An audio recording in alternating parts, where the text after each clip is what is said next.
बंद दरवाजों के पीछे वो चीखती रही। नमस्कार दोस्तों, अभी अभी कोलकाता केस को लेकर के इस वक्त की सबसे बड़ी और बिग ब्रेकिंग न्यूज निकलकर आ रही है। बता दें आपको कि अभी अभी प्रिंसिपल संदीप घोष की पत्नी ने एक ऐसा खुलासा कर दिया है जिसके बाद यह पूरा का पूरा केस सॉल्व हो चुका है। जी हाँ दोस्तों, इस वक्त की बड़ी खबर सब बताएंगे। हम आपको इस वीडियो में दरअसल बता दें कि जब से संदीप घोष की बीवी ने यह खुलासा किया, तब से सीबीआई ने एक बहुत बड़ा कदम उठा लिया।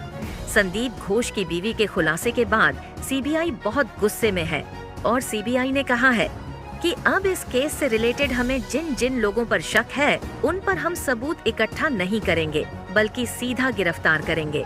जी हाँ, स्पॉट की बड़ी खबर, बड़ी अपडेट आ रही। इसको सुनने के बाद यकीन मानिए आपके भी पैरों तले जमीन खिसक जाएगी। बता दें कि प्रिंसिपल की बीवी ने जो बयान दिया है, उस बयान को देखने के बाद, सुनने के बाद हर एक इंसान का दिल पसीज जाएगा। डॉक्टर बिटिया के पैरों को जब चीरा गया था, हाथों को जब तोड़ा गया था और गले को जब दबाया गया था, तो इन सभी चीजों की एक एक डिटेल आज आपको ऐसी जानने को मिलेगी जो आपको पहले पता ही नहीं था। दरअसल अभी जो खुलासा हुआ है, उस खुलासे में यह बात साफ हो गई है कि बिटिया रानी के साथ जो भी जघन्य चीजें हुई थी, वह जघन्य चीजें दरअसल हॉल में नहीं हुआ था। जी हाँ, बता दें आपको कि बड़ी खबर आ रही है कि सेमिनार हॉल एक बहाना था, पूरे कांड को उसके पीछे छुपाना था। जी हाँ, इस वक्त की बड़ी खबर बताया जा रहा है कि जिस तरीके से बिटिया रानी की चीजों को बताया गया था कि सेमिनार हॉल के अंदर है, ऐसा कुछ नहीं था। और इसको लेकर के सीबीआई के हाथ एक बड़ा सबूत और सीसीटीवी फुटेज भी हाथ लग चुका है, जिसको यकीन मानिए जब आप देखेंगे, जब आप इस वीडियो में सुनेंगे, तो आप भी पैरों तले जमीन खिसक जाएगा। सीबीआई ने कहा है, तभी तो हम 1 महीने से इस केस की जांच कर रहे हैं और हमारे हाथ कुछ लग नहीं रहा, क्योंकि जिस सीसीटीवी को हम रहे हैं, दरअसल वह पूरी तरीके से फेक है। यही नहीं, उन्होंने यह भी बताया कि सीसीटीवी की तलाश हमें 1 महीने से थी। वह दरअसल किसी और के नहीं, बल्कि प्रिंसिपल संदीप घोष के ऑफिस के अंदर से मिला है। जी हाँ, की बड़ी खबर आ रही है। इस खबर को लाने में और इस बड़ी अपडेट को सबसे बताने में संदीप घोष की बीवी का हाथ है। वह खुद प्रिंसिपल की बीवी का है।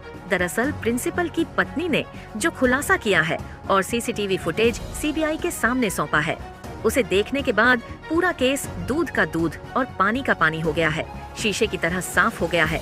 कितने लोग इस केस में मौजूद थे, सच में कोई और था या नहीं, और कैसे बिटिया रानी के साथ जघन्य अपराध करने के बाद उसे हॉल के अंदर पी पहुंचाया गया, और कैसे हॉल के अंदर पूरा सीन क्रिएट किया गया, और आखिर कैसे यह संजय राय जैसा एक अलग से व्यक्ति हमारे सामने परोसा गया। इसकी पूरी जानकारी आज भी ने निकाल लिया है। यकीन मानिए, संदीप घोष जो प्रिंसिपल है, उसकी बीवी ने यह कर दिखाया है। उन्होंने कहा है कि आखिर एक औरत दूसरे औरत का दर्द नहीं समझेगी तो कौन समझेगा, और इन्हीं के कारण आज सीबीआई के सलाखों के पीछे लगभग 20 लोग जाने वाले हैं। तो चलिए जानते हैं वीडियो में कि आखिर पूरा माजरा है क्या, संदीप घोष की बीवी ने कौन सा सीसीटीवी फुटेज दिया है और उस सीसीटीवी फुटेज के अंदर किन लोगों की पहचान की गई है। साथ ही साथ यह भी जानेंगे कि सीबीआई किन लोगों को गिरफ्तार करने के लिए निकल गई है।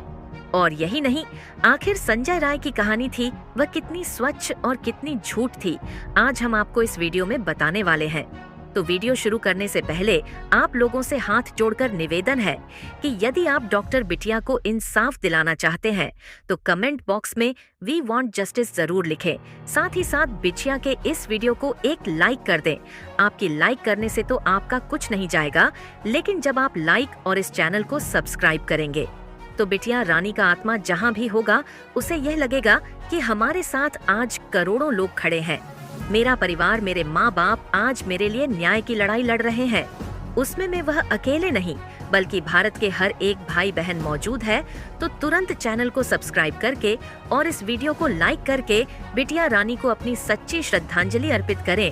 तो दरअसल बता दें कि सीबीआई लगातार 1 महीने से इस पूरे केस को खंगाल रही थी, लेकिन इस केस की जो पूरी कुंजी थी वह किसी और के पास नहीं, बल्कि खुद प्रिंसिपल संदीप घोष की बीवी के पास था। प्रिंसिपल संदीप घोष की बीवी ने जानकारी देते हुए बताया है कि उसके पास एक ऐसी सीसीटीवी है जिसके कारण पूरा का पूरा के दूध की तरह साफ हो जाएगा। बताया जा रहा है कि जब संदीप घोष हॉस्पिटल पहुंचा था सुबह तब का, जो फुटेज सीबीआई के सामने दिया गया था, उस फुटेज के अलावा भी एक फुटेज हाथ लगा है। एक रिपोर्ट के मुताबिक साफ तौर पर यह कहा जा रहा है कि दरअसल बिटिया रानी, मतलब कि डॉक्टर बिटिया के साथ जो जघन्य अपराध हुआ था, दरअसल वह हॉल में हुआ ही नहीं था। इसीलिए तो सीबीआई जब उस हॉल की पूरी जांच पड़ताल कर रही थी, तो उसे उस हॉल में वह सभी चीजें मिली, वह सभी दृश्य देखे, जिससे यह लगता है कि यहीं पर बिटिया रानी के साथ गलत किया गया था। लेकिन वहाँ पर उसके सामने जो सबूत सामने आए, सीबीआई के सबूत इतने ठोस नहीं थे कि संजय राय तक को फांसी की सजा दिलवा सके। इसीलिए सीबीआई को नहीं समझ में आ रहा था कि आखिर इस केस में ऐसा क्या है जो हमसे छूट रहा है। दरअसल इस केस का पूरा ही यही था कि उस हॉल में नहीं, बल्कि ऑफिस के अंदर जघन्य अपराध हुआ था। जी हाँ, बता दें आपको कि बड़ी खबर और बड़ी अपडेट आ रही है। रिपोर्ट के अनुसार बताया जा रहा है कि दरअसल जो जघन्य अपराध किया गया था, वह कहीं और नहीं, बल्कि प्रिंसिपल संदीप खोज के ऑफिस के अंदर किया गया था। जैसे ही ऑफिस के अंदर जघन्य अपराध किया गया, तुरंत उस ऑफिस से बिटिया रानी को घसीटकर सेमिनार हॉल में पहुंचाया गया। और सबसे पहला काम जो किया गया, ये किया गया कि पूरे ऑफिस को पानी, फिनाइल और केमिकल के द्वारा, डिटॉल के द्वारा धुला गया, पूरी रात धुला गया, साफ किया गया। और इसके बाद सेमिनार हॉल के अंदर जाकर कि पूरा सीन क्रिएट किया गया, जैसे एक फिल्म का सीन होता है कि हम यहाँ पर ये चीजें हुई, ऐसे हुआ, वैसे हुआ।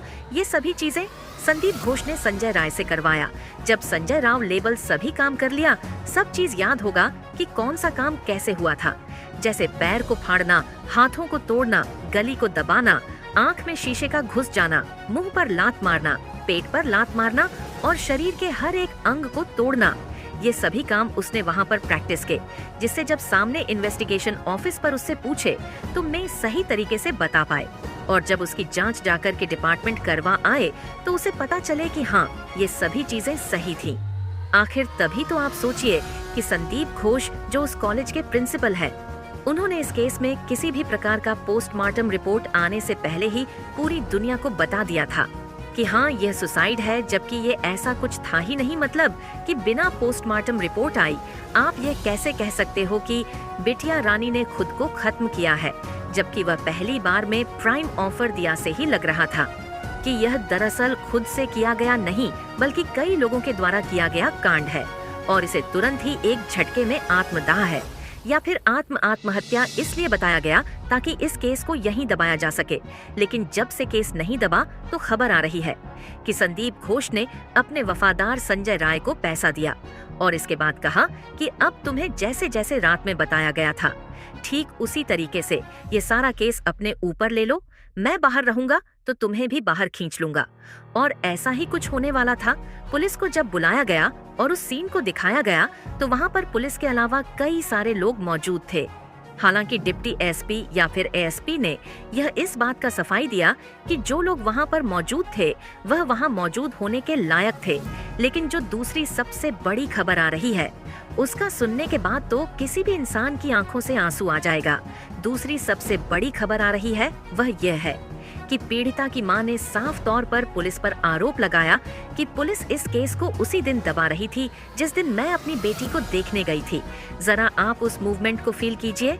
अगर आप सोचिए कि एक पीड़िता की मां के कलेजे पर क्या बीता होगा जब वह वहां पर गई, तो सबसे पहले उसे झूठ बोलकर बुलाया गया, फोन में कुछ और बोला गया और वहाँ हुआ कुछ और था।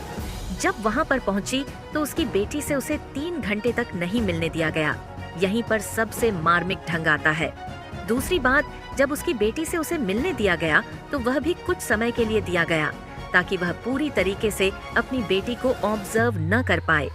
यही नहीं, जब ये सब चीजें हो गया तो सबके द्वारा यह बताया जा रहा था, दबाव बनाया जा रहा था कि तुम्हारी बेटी के साथ कुछ हुआ ही नहीं है, उसने खुद ही सब कुछ किया है। लेकिन एक माँ तो माँ होती है।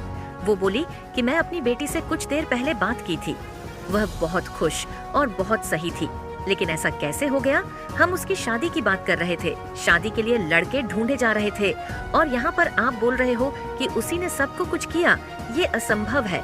जब पीड़िता की माँ ने ये बात उठाई तो पीड़िता के घर वालों ने ये दबाव मतलब कि पीड़िता के घर वालों के ऊपर पुलिस के द्वारा दबाव बनाया गया, यह किसी और ने नहीं बल्कि पीड़िता के घर वालों ने ही बताया। उनका कहना है कि पुलिस ने हम पर पहले यह दबाव बनाया कि मामले को रफा दफा किया जाए। फिर जब यह मामला न बना तो उन्होंने एक सादे पेपर पर साइन कराने की कोशिश की, लेकिन उनके परिवार वालों ने पेपर को पुलिस के सामने फाड़ के उनके मुंह पर फेंक दिया। और फिर क्या था, फिर उनकी मां कंफर्म हो गई कि जब पुलिस दबा रही केस को तो जरूर केस कुछ और है।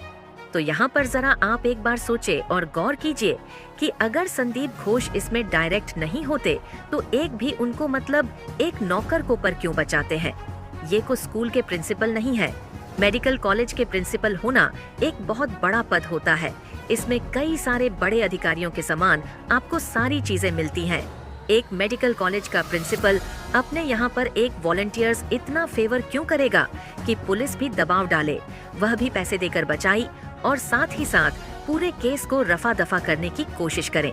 यहाँ तक कि पोस्टमार्टम हुए बगैर ही खुद के जॉब पर रिस्क लेकर के क्यों बोलेगा कि यह आत्महत्या है। आप खुद सोचिए और सारी कड़ी को एक से एक जोड़ी है, तब आपको समझ में आएगा कि हाँ, सच में ये केस जितना सीधा दिख रहा है इतना सीधा है ही नहीं। दोस्तों, आगे की जानकारी के लिए हमारे चैनल को सब्सक्राइब करें। जय हिंद।